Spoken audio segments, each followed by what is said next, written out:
नमस्कार दोस्तों, स्वागत है आपका आज की इस चर्चा में जहां हम एक ऐसे मुद्दे पर बात करने वाले हैं जो हर भारतीय के दिल और पेट के बहुत करीब है।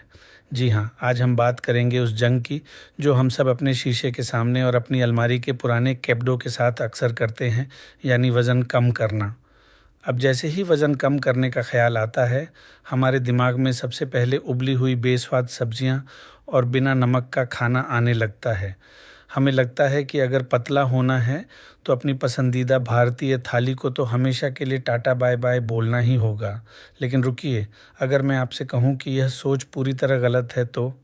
जी हाँ, मैंने जो समझा है वह साफ साफ कहता है कि भारतीय खाना अगर सही तरीके से बनाया जाए तो वज़न कम करने के लिए दुनिया का सबसे शानदार भोजन हो सकता है। आप शायद अब हैरान हो रहे होंगे और सोच रहे होंगे कि भाई, घी और मसालों से लबालब खाने से वज़न कैसे कम होगा।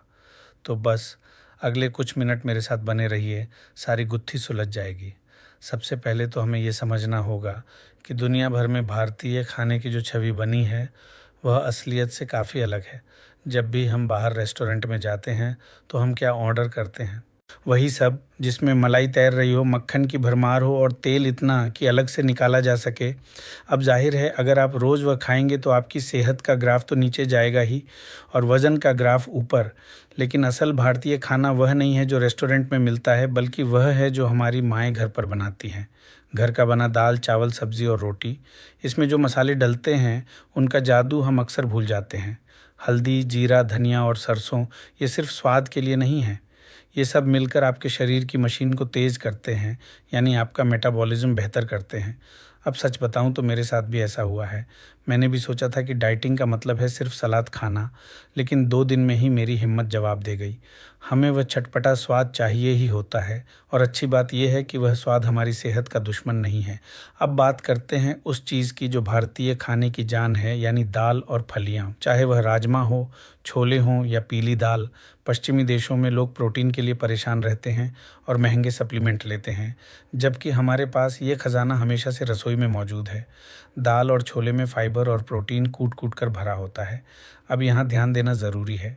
फाइबर वह चीज़ है जो आपके पेट को लंबे समय तक भरा हुआ महसूस कराता है। मतलब ये कि अगर आप दोपहर में एक कटोरी अच्छी गाढ़ी दाल पी लें या खा लें तो शाम को आपको समोसे या बिस्कुट खाने की तलब नहीं होगी। आपका पेट शांत रहेगा और दिमाग भी। इन चीज़ों में कैलोरी की मात्रा जंक फूड के मुकाबले काफ़ी कम होती है, लेकिन यह शरीर को ऊर्जा पूरी देते हैं। तो अगर आप सोच रहे थे कि दाल चावल खाकर कोई कैसे पतला हो सकता है, तो जवाब है कि यह आपको फालतू की स्नैकिंग से बचाता। लेकिन इसका मतलब यह बिल्कुल नहीं है कि आप प्लेट भर भर के खाना शुरू कर दें। यहाँ खेल बस इतना है कि हम उसे बनाते कैसे हैं। समस्या हमारी सब्जियों या दाल में नहीं है, समस्या उस तेल में है जो हम उसमें डालते हैं।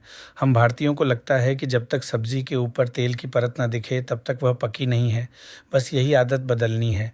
अगर हम अपनी कुकिंग में तेल की मात्रा को आधा कर दें और सब्जियों की मात्रा को दोगुना कर दें तो वही पुराना खाना सुपरफूड बन जाता है, जैसे कि खिचड़ी।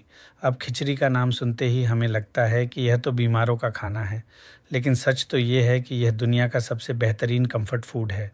चावल कम और दाल ज़्यादा, साथ में ढेर सारी सब्जियां। ये पेट के लिए हल्का है और वज़न कम करने के लिए एक जादुई नुस्खा। एक और मज़ेदार बात जो मुझे समझ आई वह है मसालों का रोल। क्या आपको पता है कि तीखी मिर्च और गर्म मसाले असल में आपकी कैलोरी जलाने में मदद कर सकते हैं? जी हाँ, जब हम तीखा खाते हैं तो शरीर का तापमान हल्का सा बदलता है और मेटाबॉलिज्म काम करने लगता है। तो अगली बार जब कोई कहे कि भारतीय खाना अनहेल्दी है तो उन्हें एक कटोरी घर की बनी सब्जी खिलाएं। बस ध्यान ये रखना है कि मलाई और क्रीम का इस्तेमाल कम से कम हो। आप दही का इस्तेमाल कर सकते हैं, जो करी को गाढ़ा भी करेगा और प्रोबायोटिक भी देगा। अंत में मैं बस इतना ही कहना चाहूँगा कि वज़न कम करने के लिए आपको अपनी संस्कृति या अपने स्वाद को त्यागने की ज़रूरत नहीं है। यह कोई सज़ा नहीं है, बल्कि एक जीवन शैली है।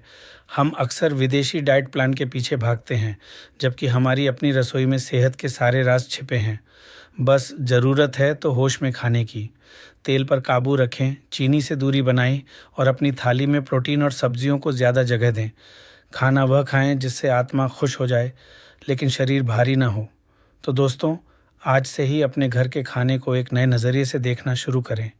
बाहर का जंक छोड़ दें और माँ के हाथ के खाने पर भरोसा करें, बस तेल की शीशी को थोड़ा दूर रखकर। उम्मीद है आपको यह बातचीत पसंद आई होगी और आप अगली बार खाना खाते समय इन बातों का ख्याल रखेंगे। स्वस्थ रहें, मस्त रहें और अच्छा खाते रहें।